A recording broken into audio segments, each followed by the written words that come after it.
Mary Blair's name might not be as recognizable as a lot of the animators, especially the ones that became the 90 Men.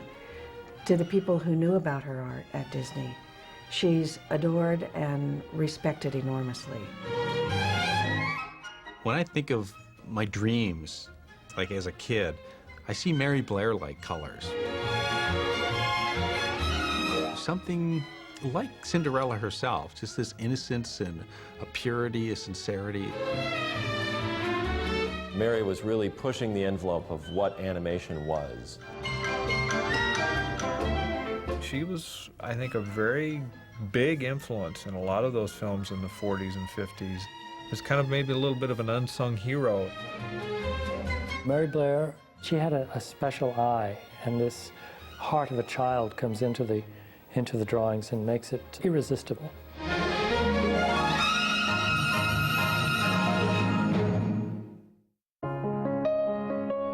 Mary Blair was born in 1911 in Oklahoma, and within a few years her folks and her siblings moved to San Jose area.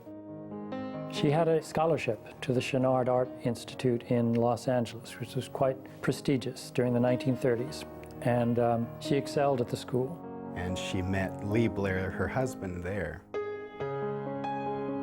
And they saw themselves as fine artists. And that was the track they were both going to go down. And then I think to make money in the Depression, it was very tough to work as a fine artist, so they had to look for work. And some of the best commercial work around was to work in animation. Lee got a job at Disney, then everybody started talking about how wonderful Mary was using color, and they were suggesting to Walt that he bring Lee's wife in. She started working, I believe it was 1941. She did some preliminary sketches for Dumbo and various projects that didn't get off the ground, including a second version of Fantasia back in 1941. But then when Walt was going to South America as part of the Good Neighbor policy and to do research for a series of films that he wanted to make there, he invited the Blairs along. When she went to South America, I mean, truly that was the full flowering of Mary Blair. All her work from that period on was heavily influenced by all kinds of ethnic cultures. And I think by going there, it just opened her eyes to that, and in a graphic way that she could push her work even more. She did wonderful sketches while she was there. I believe it was Saludos Amigos, the scenes where you were up at the top of the mountains looking down onto the lake with the boats, and that is just magnificent. And patterned sidewalks. It was just terrific. You can see in those pieces that transition from the more realistic watercolor to what she later did, which was really stylized and very theatrical.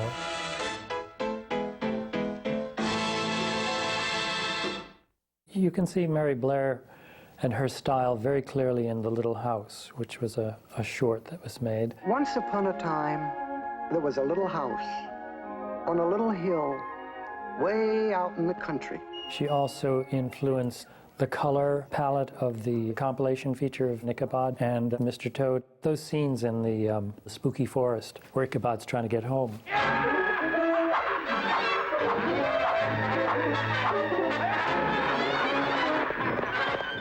Those color changes, those are pure Mary Blair.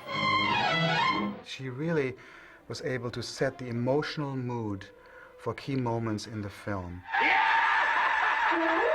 Mark Davis always said that Mary Blair could put colors together like nobody else. You know, she was better than Matisse, he said, and she was just one of those geniuses. Walt was fascinated by her art, and probably because of the way she was able to create color in a way he'd never seen, and the way that she was able, with a few simple lines, to create a character who had emotion and deep feelings. Once Walt saw what Mary could really do, he just became her champion. That was both good and bad, because her style didn't quite mesh with the three-dimensional rounded characters that they were used to doing there. Hi-ho, hi-ho, it's home from work we go. They were into the kind of intricate illustration from Europe and things. That was what was inspiring Snow White and Pinocchio. And she just went in a whole different direction. Walt kept trying to put Mary on the screen, despite the resistance of some of the artists. While the artists who worked at the studio felt a certain resistance to trying to match her style, there was definitely an influence.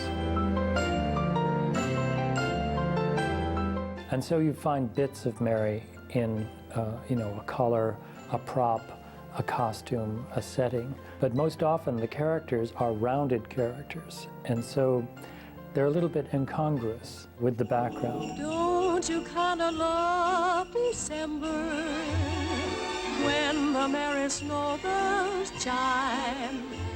There are a few films in the Disney canon that did use Mary Blair full out, and one of them would be Once Upon a Wintertime. Once upon a wintertime. The characters are rather stylized and almost flat. There's a sequence in Three Caballeros with the train. Hurry, Dodo, hurry! It almost looks like her painting's just right there on the screen. I would say probably the one that best distills the Mary Blair style is Johnny Appleseed. The backgrounds are pure Mary Blair, and really, really exquisite.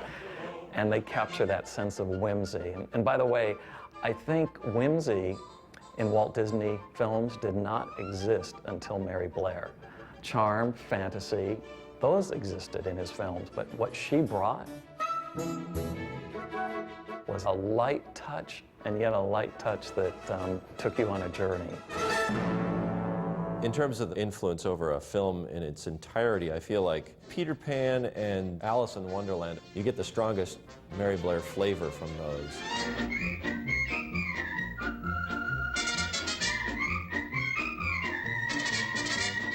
The March of the Cards is pure Mary Blair. If you look at the concept sketches, the inspirational sketches she did, and look at that finished film, there it is. I mean, it's color and camera angles and the stylized quality. It's right there on the screen. There's a drawing that she made of the Mad Hatter's tea table with Alice way down at the end. And somehow, in that image, you can see the whole Mad Hatter's Tea Party. And that's what Mary Blair could do. To me, it's funny, Cinderella is more the quintessential Mary Blair film. I have to say, particularly if you look at her paintings from that film and then translate it to the actual film, some of them are almost autobiographical. Mary Blair's concept art for Cinderella was quite wonderful, very successful, and a lot of it does get on the screen. In terms of the costumes, in terms of the setting, definitely in terms of the color changes. There's a scene where Cinderella goes running off, and she's horribly disappointed, and she's going to go cry out in the garden there just before the godmother comes and transforms her dress. The way it's staged, it's just black with one color and a shadow as Cinderella is running. And it's done so simply and exquisitely.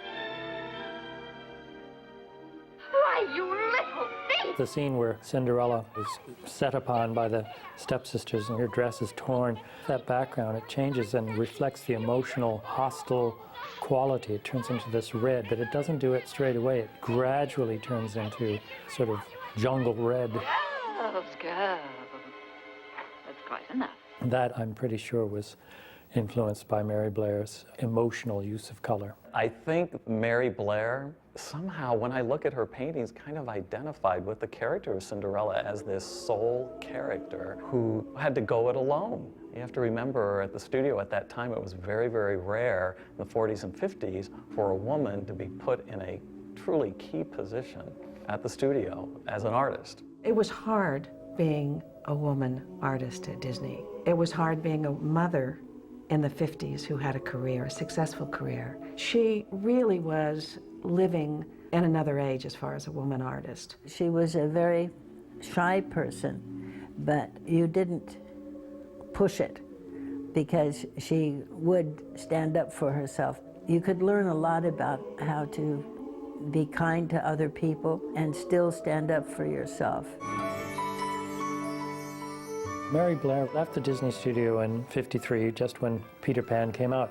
There was no animosity regarding her leaving. She loved working for Walt, and he loved having her there. But she wanted to try other fields like children's book illustration and stuff, and she wanted to be with her children. So she left, and she did illustrations and advertisements, very busy. And then one day in 1963, Walt said, "I want Mary Blair to do the settings for this little boat that goes through all the countries of the world." And yes, Walt Disney asked her to come and design the look of the Small World ride that we written the song for. It's a small world, and that's the name of our latest attraction at Disneyland. Its stars are the children of the world. Every land from A to Z, from Asia to Zululand is represented. Walt Disney's secretary called me on the phone and asked if I would like to do the costumes for Small World. And I said, would I?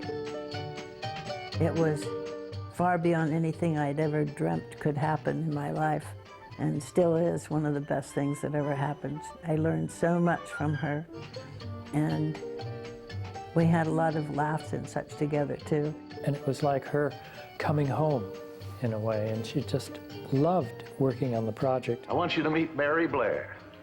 Mary, this is Julie Reams. Hello, Julie. Will you tell her what you're doing here, Mary?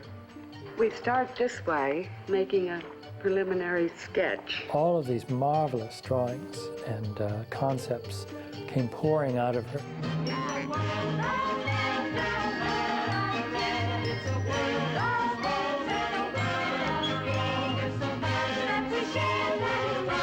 And you see all of them if you take the boat ride at Disneyland or Walt Disney World. There it is, it's three-dimensional Mary Blair. The whole idea of the ride is it's taking you around the world, right? It's really representing all these different cultures. And she's doing that with these blocks of color. Sometimes very, very abstract references to architecture or design motifs from around the world. And it's pretty stunning. And I know that we felt, all of us that worked on this thing, tremendously happy that the public really dug it. They really went for it. And I think Mary felt that. I think all the people that worked on this wonderful, wonderful project felt the same way. We felt very completed.